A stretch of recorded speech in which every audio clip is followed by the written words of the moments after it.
আগে এই ভিডিওটা দেখেন যে একটা পুলিশ সদস্য বলতেছে যে আয় আয় হাদির লাশ নিয়ে যা।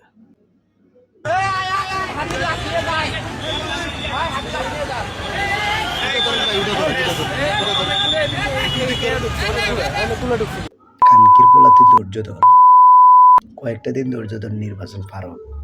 তো তোর থেকে হাদি ভাইয়ের লাশটা আমরা বুঝে নেব। মনে নেই 24শে জুলাইয়ের কথা মনে নেই, যাত্রা বাড়ির কথা মনে আছে? খানকির পোলা যে একটা মৃত ব্যক্তিরে বলস তোর থেকে বুঝে নেব, ছাত্র জনতায় তোর থেকে বুঝে নেব, ইনকিলাব মঞ্চের পোলাপানে তোর থেকে বুঝে নেব, তার সদস্যরাই তোর থেকে বুঝে নেব। তুই কীভাবে দেবে কই থেকে তুই জানিস না। খানকির পোলা তোর কলিজা ছিঁড়ে নিয়ে দেবে। খানকির পোলা তুই যে কাকে বলস তোর তোর থেকে লাশ বুঝে নিতে?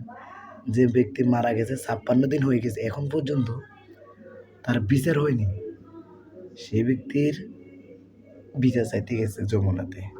তোরা ওইখানে একটা শান্তি শৃঙ্খলা বলে তারা আন্দোলন করছে, তো এখানে তোরা তাদের লাঠি চার্জ করলি, গুলি প্রায় 60-70 জন মানুষকে আহত করলি। আর খানকির পোলা বলো যে আদিবাসী লাশ নিয়ে যাচ্ছে। খানকির পোলা তুই লাশ বুঝাই দিস, তোর থেকে জনগণ লাশ বুঝে নিব।